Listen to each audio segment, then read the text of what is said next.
হজের ব্যাপারে আমরা অনেকে আরও অনেক ধরনের ভ্রান্ত ধারণার মধ্যে রয়েছি। অনেকের ধারণা ছেলে মেয়ে বিয়ে না দিয়ে হজে যাওয়া যায় না, ছেলে মেয়ে উপযুক্ত হয়ে গেছে তাদেরকে বিবাহ না দিয়ে কিভাবে হজে যায়। এভাবে অনেকে হজকে পিছিয়ে দিচ্ছেন, মনে রাখবেন, বিয়ে শাদী এক কর্তব্য আর হজ করা আরেক কর্তব্য। এক কর্তব্যের অজুহাতে আরেক কর্তব্যকে পিছিয়ে দেওয়া যায় না। হজ ফরজ হয়ে গেলে আগে হজ করে নিতে হবে। ছেলে মেয়ের বিয়ে আগে হজ পরে এমন কোনো কথা নেই। হজ ফরজ হয়ে গেলে আগে হজ করে নিতে হবে। ছেলে মেয়ের বিবাহের যখন ব্যবস্থা হবে তখন তাদেরকে আমরা বিবাহ দিয়ে দিব। ছেলে মেয়ের বিবাহের জন্য হজকে ঝুলিয়ে রাখা যাবে না। ছেলে মেয়ে বিবাহের উপযুক্ত হয়ে গেলে তাদেরকে আমরা বিবাহ না দিয়ে নামাজ পড়ি, রোজা রাখি, যাকাত দিই, চাকরি করি, ব্যবসা বাণিজ্য করি, তাদেরকে বিয়ে না দিয়ে এগুলো যখন করতে পারি তখন হজ কেন করতে পারবো না? ছেলে মেয়ের বিয়ের উপর হজকে ঝুলিয়ে রাখার বৈধতা শরীয়তে নেই। কেউ কেউ আছেন মনে করেন একটা জমি কেনার দরকার, জমি না কিনে হজ করি কিভাবে? একটা বাড়ি করা দরকার, বাড়ি না করে হজ করি কিভাবে? এভাবে জমি কিনতে, বাড়ি করতে টাকা পয়সা শেষ হয়ে যায়, হজ করা আর তার হয় না। মনে রাখবেন, হজ করা ফরজ। হজ ফরজ হওয়ার পরেও যদি কেউ হজ না করে তাহলে এই ফরজটা তার জিম্মায় থেকে যায়। হজ ফরজ হওয়ার পরেও যদি কোনো কারণে তার অর্থ নাও থাকে, অর্থ শূন্য হয়ে যায়, তবুও ওই ফরজটা তার জিম্মায় থেকে যায়। ওই ফরজ আদায় করতে না পারলে পাপ নিয়ে তাকে কবরে যেতে হবে। এই অজুহাত দিয়ে মুক্তি পাওয়া যাবে না যে আমার টাকা পয়সা সব ফুরিয়ে গিয়েছিল, পরে আর হজ করার মতো টাকা পয়সা হাতে আসেনি, তাই আমার কোনো দোষ নেই। হজ ফরজ হয়ে গেলে হজ করা আগে, বাড়ি করা আগে না। হজ ফরজ হয়ে গেলে জমি কিনা আগে না, হজ করা আগে। হজ ফরজ হয়ে গেলে হজ আমাকে করতে হবে।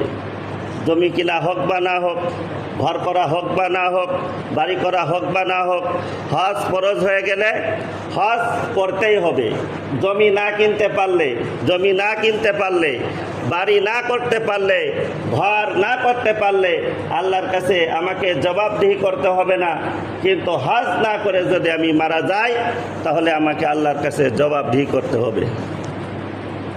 অনেক ভাই ভুল ধারণার শিকার যে আমার মা বাপ এখনো হজ করেনি, আমি কিভাবে হজ করব।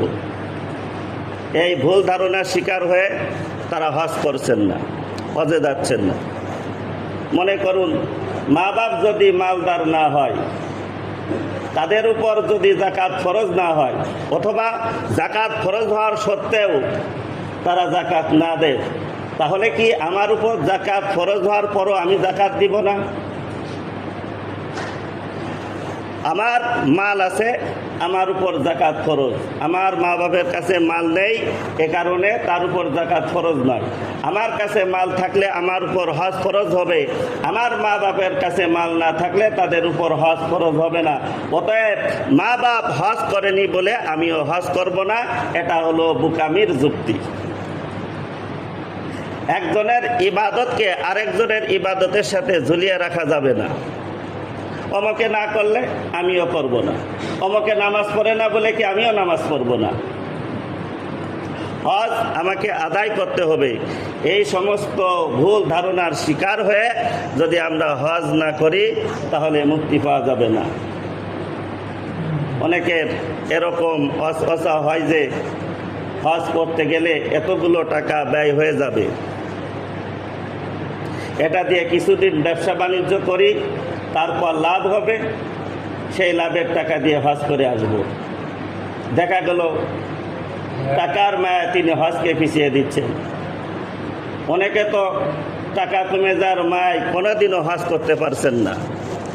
এই সমস্ত লোকদের মনে রাখা দরকার যে হজ করলে, উমরা করলে টাকা পয়সা কমে না, বরং বাড়ে।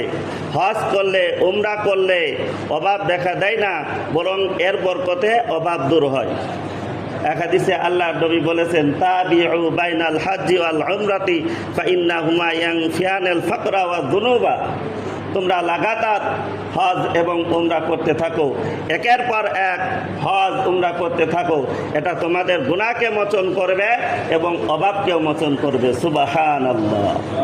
এ হাদিস থেকে বোঝা গেল হজ করলে টাকা পয়সা কমে না, বরং বাড়ে। অভাব দেখা দেয় না, বরং এর বরকতে অভাব দূর হয়। দুনিয়াতে এরকম বহু আল্লাহর বান্দা আছেন যারা প্রতি বছর হজ করছেন, উমরা করছেন, আলহামদুলিল্লাহ প্রতি বছর তাদের অর্থের ব্যবস্থা হয়ে যায়, আর তাদের টাকা পয়সা কমে না, বরং বাড়ে। তাদের অভাব দেখা দেয় না, বরং বরকত হয়। সুবহানাল্লাহ। হাদিসের কথা তো মিথ্যা নয়। আমার আকীদা বিশ্বাসে যদি দুর্বলতা থাকে তাহলে ভিন্ন কথা, কিন্তু আল্লাহ রসুলের কথায় বিশ্বাস করে যদি আমরা আমল করা শুরু করে দিই, তাহলে ইনশাআল্লাহ আল্লাহ পাক হজ এবং উমরা আদায়কারীর সম্পদে বরকত দান করবেন। সম্পদে বরকত হওয়ার কথা যদি নাও থাকতো, তবুও হজের যে ফায়দার কথা বলা হয়েছে তার জন্য লক্ষ কেন কোটি টাকা ব্যয় করতেও দ্বিধা আসার কথা না। আল্লাহর নবী বলেছেন, মান হাজ্জা লিল্লাহি ফালাম ইয়ারফুস ওয়ালাম ইয়াফসুক রাজাআ কা ইয়াউমি ওয়ালাদাতহু উম্মুহু। যখন কেউ আল্লাহর উদ্দেশ্যে হজ করে গুনাহমুক্ত হয়ে সে হজ থেকে ফিরে আসে, সে যেন মায়ের পেট থেকে সদ্য ভূমিষ্ঠ হওয়া সন্তানের ন্যায় নিষ্কলুষ নিষ্পাপ হয়ে ফিরে আসে। সুবহানাল্লাহ। এই হাদিসের দিকে নজর রাখলে যাদেরকে আল্লাহ সামর্থ্য দিয়েছেন তারা হজ আদায় করার পরও তাদেরকে প্রতি বছরে হজে যাওয়ার কথা। প্রতি বছর হজে যাবে আর গুনাহ থেকে মুক্ত হবে। গুনাহ তো জিন্দেগিতে থাকেই, তাই প্রতি বছর তারা হজে যাবে আর গুনাহ থেকে মুক্ত হতে থাকবে। সুবহানাল্লাহ। আর যেই সম্পদ ব্যয় হবে আল্লাহ পাক তাতে বরকত দিয়ে দিবেন। তাই যাদের উপর হজ ফরজ হয়েছে সব রকম অসচা বাদ দিয়ে হজের নিয়ত করে নিই।